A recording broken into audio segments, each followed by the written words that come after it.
My husband left me for a stupid reason after I supported him for years, but he forgot that the house was registered in my name and now lives in his old and rotten car. Let me preface this by saying I've been with Finn for 6 years. 6 years of what I believed was love, loyalty, and definitely a whole lot of patience. And when I say patience, I mean I was the one financially supporting him while he bounced between one passion project after another. There was the YouTube channel that never took off, despite him insisting he was going to be bigger than T-Series. Spoiler, he wasn't. Then came the NFT craze he swore was the next big thing. It wasn't, followed by his brief but intense stint in the crypto world, where he lost most of his savings. Through all of this, it was me. Mortgage? Me. Utilities? Me. Groceries? Me. Car payments? You guessed it, me. Finn was the dreamer, and I was, well, I guess I was the fool who kept believing in those dreams. Every time he'd come to me with a new idea, eyes bright with enthusiasm, I'd suppress my doubts and support him. This time it'll be different, he'd say, and like a complete idiot, I believed him. But things started getting weird about 2 weeks ago. Finn began acting distant. He was on his phone more than usual, and started making these odd comments about needing space to grow and finding himself. At first, I didn't think much of it. He gets philosophical whenever he's about to start another project, but then he started making comments about the state of the house. Out of nowhere, he'd point out unwashed dishes or unfolded laundry, and it wasn't in the playful, "Hey, could you do this way?" No, he sounded judgmental. It was like a strange, passive-aggressive tone I had never heard from him before. And then, last week, it happened. Finn sat me down at the kitchen table after I got home from work. He had this serious look on his face, one I only saw when he was about to announce the failure of his latest big idea. But this time, what he said completely threw me. "I think we should break up," he said. I actually laughed. I thought he was joking. But when he didn't crack a smile, something inside me just shifted. This man who I had basically been mothering for the past 6 years, was accusing me of not contributing enough to the household? Wait, what? I asked, not sure if I had heard him correctly. You think I'm not doing enough? He nodded. You don't clean up after yourself. You never do anything unless I point it out. I feel like I'm doing all the emotional labor around here. Let me paint a picture for you. I work insane hours to keep us afloat, while Finn stays at home and brainstorms his next big move. Yes, sometimes I'm too tired to do the dishes immediately or fold laundry the second I walk in the door. Sometimes, I leave my coffee mug on the counter or forget to put my shoes away. But you know what I do? I pay every single bill that keeps a roof over our heads and food in our fridge. Meanwhile, Finn's greatest contribution to our household has been reorganizing the bookshelf by genre 3 times and throwing out my perfectly good Tupperware because it didn't spark joy anymore. This is the same guy who has a meltdown if the Wi-Fi goes out for more than 5 minutes. Guess who has to call the provider every single time? Me. Every birthday, every holiday, every weekend activity, planned by me. He won't even order takeout without asking for my input 3 times and still manages to get my order wrong. And now, this. After his little breakup speech, Finn started acting like the house was already his. He made this smug comment about how this would be a good reset for both of us and suggested that I could move back in with my mom or something. He even started talking about how he was going to turn the guest room into his office once I was gone, and how he might get a dog since there wouldn't be anyone to complain about the hair anymore. That's when it hit me. Finn genuinely seemed to have forgotten, or maybe never realized, whose name was actually on the deed to this house. Hint, it's not his.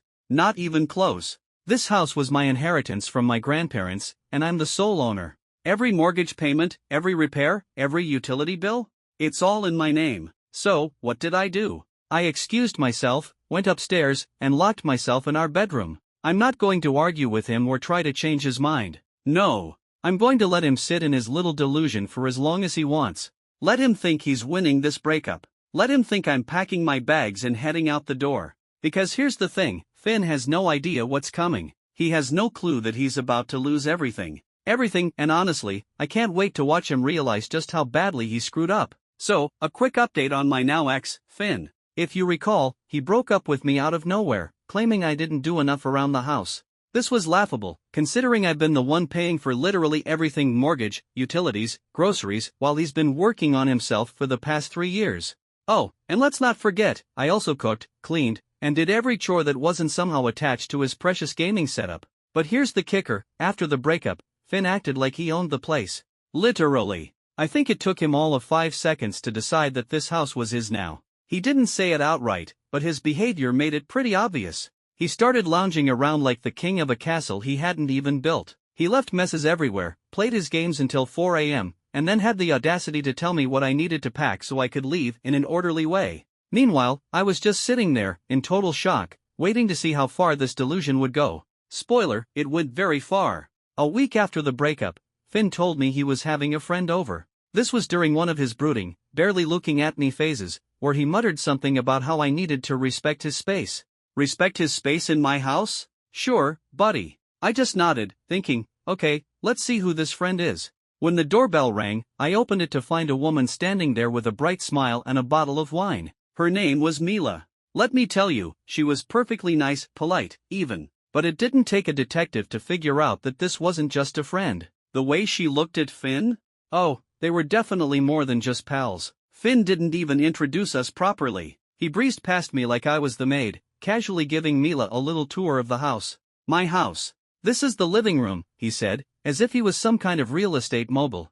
I've been thinking about getting a new couch in here, something more modern. This is the kitchen, he continued. I love the open layout. It's great for hosting. Then came the doozy, this is my office. It's where I do most of my work these days. Work? The man hasn't had a job since 2018. The office he was referring to was the spare bedroom I set up for him to maybe do some freelance work. But, let's be real, it was mostly just where he played Fortnite. Mila was eating it up, though. I could see her imagining herself living here, settling into a life of Pinterest-perfect bliss. Meanwhile, I was standing there in the kitchen, gripping my coffee mug so hard I thought it might crack. At this point, I had two options: blow up and let them both know exactly how I felt, or play it cool and let Finn dig himself into a hole. I chose the second option. Honestly, I wanted to see just how far he would take this little charade. The entire evening, Finn acted like he had already moved on and was just graciously allowing me to stay until I figured things out. He even had the nerve to pull me aside and say, I think it's best if we start working on a timeline for when you'll be out. No rush, of course, but Mila and I need to start planning. Planning? Planning what? A housewarming party in my living room?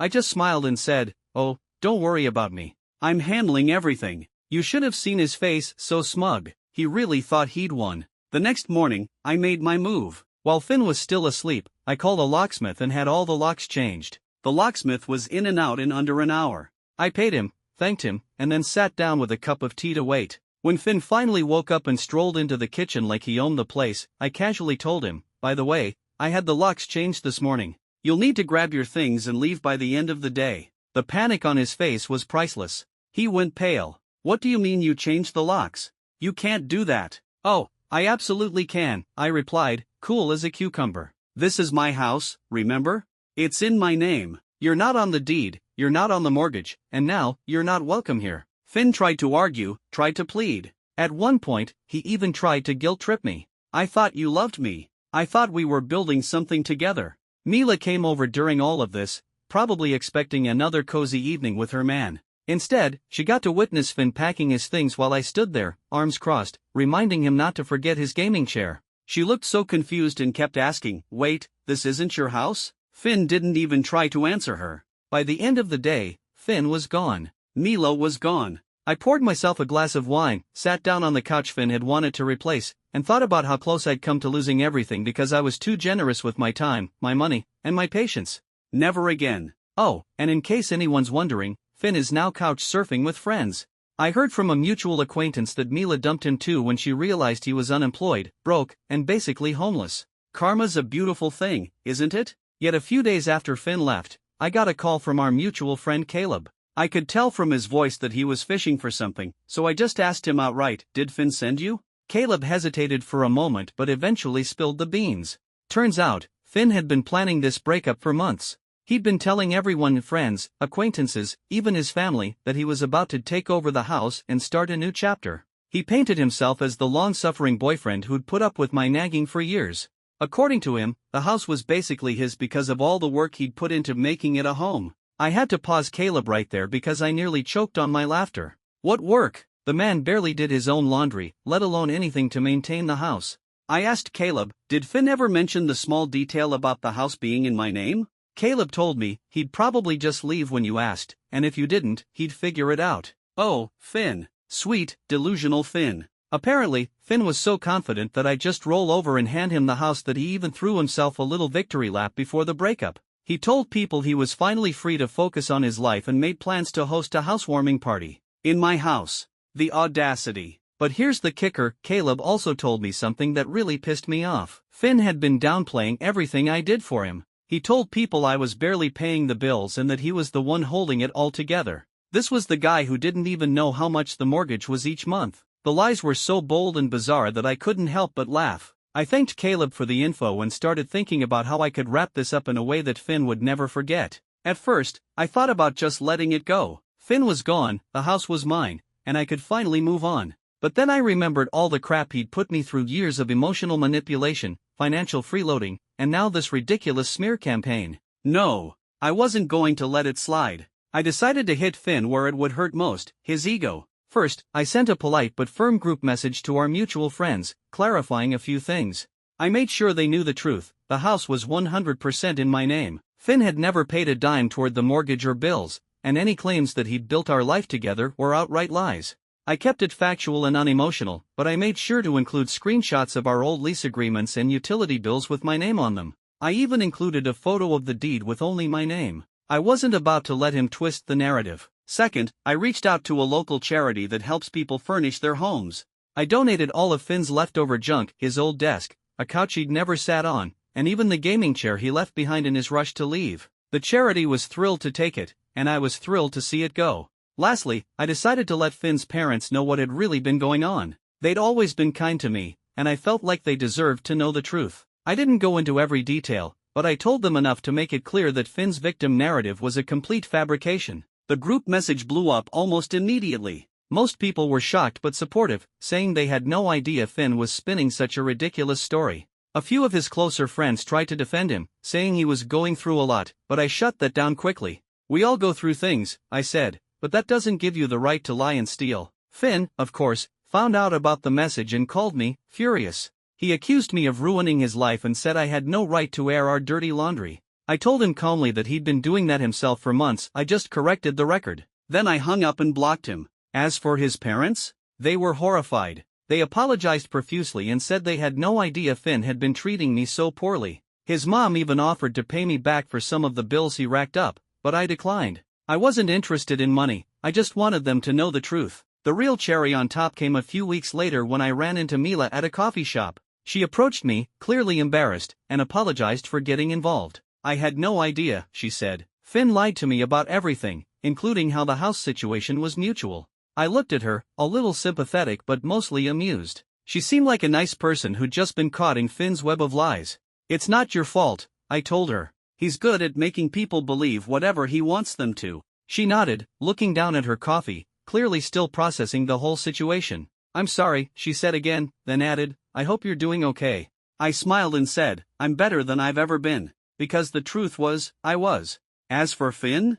Well, the lies were catching up with him, and his little ego trip was starting to crumble. I wasn't just surviving anymore, I was thriving. And I couldn't wait to see him fall apart when he realized that all the things he thought were his were never going to be. So, last Sunday, Finn finally crossed a line that I didn't think he had the guts to cross. Let me set the stage for you. It had been weeks since I kicked him out. Finn was living in his car, couch-surfing with friends who, by all accounts, were growing tired of his freeloading ways. His parents? They washed their hands of him after I set the record straight. The guy had burned every bridge he had, and it was starting to show. I'd been living my life, thriving, and honestly, enjoying the peace and freedom that came with finally being rid of him. But as the days went on, I started getting strange messages. At first, they were just the usual, unhinged rants about me being a gold digger and a manipulator. Honestly, I expected that from Finn, given his constant need for attention and self-pity. But then Sunday came. I was sitting on the couch, minding my business, when the doorbell rang. I wasn't expecting anyone, but I thought maybe it was a package delivery. I opened the door, and there he was, Finn, standing in my doorway with a look on his face that I can only describe as wild, desperate, and terrifyingly determined. Are you kidding me? I said, the words slipping out of my mouth before I could stop them. What the hell are you doing here? He didn't answer immediately. Instead, he stood there, like a man who thought the world owed him something. I looked at him, fully aware that he had no right to be in my space, no right to expect anything from me. Can we talk? He asked, his voice hoarse, like he hadn't slept in days. No, I replied flatly. We're done. I'm done. But Finn wasn't done. Not by a long shot. He pushed past me, barging into the house like he owned the place, like he was entitled to be there. I felt a shiver of panic run down my spine, but I stood firm. He was trespassing, emotionally and literally. "I need my things," he said, his tone unsteady, like he wasn't sure what he was trying to pull off. "I've been thinking about everything, and I know I messed up, but this house was supposed to be ours." I almost laughed in his face. He really thought that after everything, he could just stroll in and demand what he thought was his. The audacity of this man was something I could never have predicted. But then it hit me, he wasn't just desperate, he was clueless. He thought this was a game, but he had no idea who he was up against. "Finn," I said, my voice low, dangerously calm. "You lost your right to any of this when you lied, manipulated, and used me for years. This isn't your home. It never was." He scoffed, looking around as if he couldn't quite comprehend the fact that I had already taken back control. "You're being dramatic. You think I'm just going to disappear? I'm not going anywhere." "Oh, really?" I took a deep breath. It was time to end this for good. I wasn't going to let him keep playing his victim card, not anymore. Not in my house.